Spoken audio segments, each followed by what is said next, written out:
Hello everyone, welcome to my YouTube channel. I am here again with a new video that is some questions on the chapter structure of atom. Okay, so yeah, तो पहला question ये है कि oil के drop में इतना charge है तो नंबर ऑफ इलेक्ट्रॉन क्या है इस ड्रॉप में। तो एक इलेक्ट्रॉन का जो मतलब चार्ज होता है वो 1.6 इंटू 10⁻19 कूलम होता है और ऑयल ड्रॉप में जो चार्ज है वो इतना है।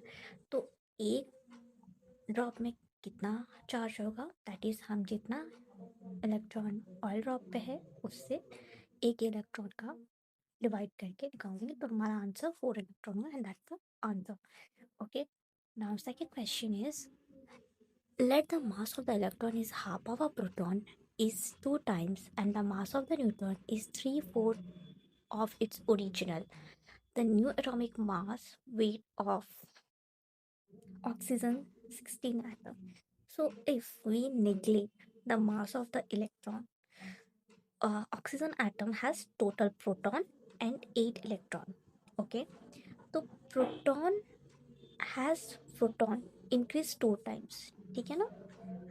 और अगर इसका कंट्रीब्यूशन हुआ 16 एटम में and the neutron mass has changed charged has 2/3 of the initial mass, so its contribution will be 6.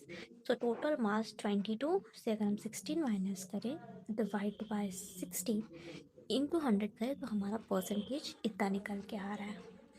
तो मास इंक्रीज हो रहा है 37.5% से। Which of the different not deflected by magnetic field. तो ये सब में मैग्नेटिक फील्ड डिफ्लेक्ट होगा बट जो न्यूट्रॉन जिसमें equal number of electron equal number of proton होता है उस पर डिफ्लेक्ट नहीं होगा। Now this one which is the specific charge. ये आपका चार्ज दिया है सोडियम, इसमें सबसे हाईएस्ट चार्ज किसका है ये निकालना है। तो न्यूट्रॉन के पास कोई भी इलेक्ट्रिक चार्ज नहीं होता है, तो ऐसे लाइक सोडियम एटम के लिए अगर हम इसका चार्ज निकालें तो इलेक्ट्रॉन बाय उसका टोटल मास, तो total number of electron upon total mass that is 23। Okay, अब मैग्नीशियम की हम बात करें तो इस पे चार्ज देखो, मैग्नीशियम की चार्ज 2 है, total mass and total 24, 2 electron and 24। और वहीं पे एल्यूमिनियम की बात करें तो एल्यूमिनियम में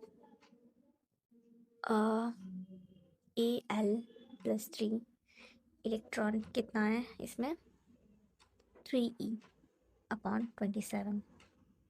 वहीं फोर्थ वन की बात करें तो 4e/28 इलेक्ट्रॉन अपॉन मास इतना निकल रहा है। ठीक है, तो सबसे हाईएस्ट कौन सा है, सबसे highest neutron carrying no electric charge, ये सबके चार्जेस निकाल दिए। ठीक है, which is the highest, that is I guess this one, don't know. Okay, according to this you will specify.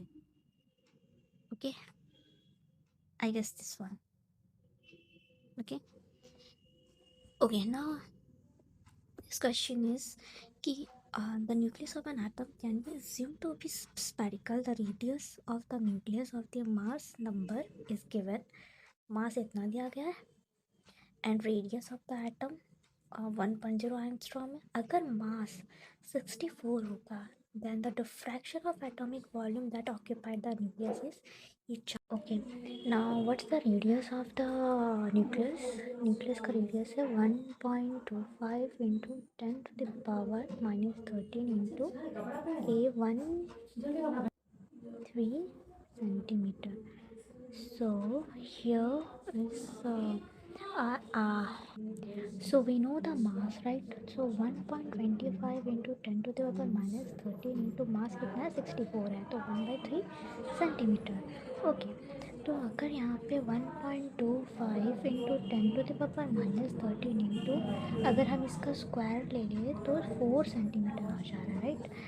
तो यहाँ पे स्क्वायर रूट करके ऐसा आ रहा है, तो यहाँ पे आपको ये करना है कि हमें पहले तो देखना है यहाँ पे 4 सेंटीमीटर है, दैट्स द, अगर हम इसको मल्टीप्लाई वगैरह कुछ तो करें तो यहाँ पे आंसर आपका आ रहा है 5 इंटू 10⁻13 सेंटीमीटर। तो रेडियस कितना है आपका? Radius equals to radius of atom कितना है? एटम का रेडियस है 1 एंगस्ट्रॉम इक्वल्स टू 10⁻8 सेंटीमीटर होता है। तो वॉल्यूम कितना है न्यूक्लियस का? Volume of nucleus by volume of atom. ठीक है, तो न्यूक्लियस का वॉल्यूम है 4/3 पाई r क्यूब, ठीक है ना, अपॉन 4/3 पाई r ए का क्यूब। ठीक है, और आर यहाँ पे रेडियस है, और रेडियस एटम का रेडियस कितना है? इक्वल्स टू 4/3 पाई, अगर अलग से लिख लें, and 5, okay, 2 × 10⁻13 upon 4/3 pi by right 10⁻⁻8 cube. So answer is 1.25 into 10⁻⁻⁻.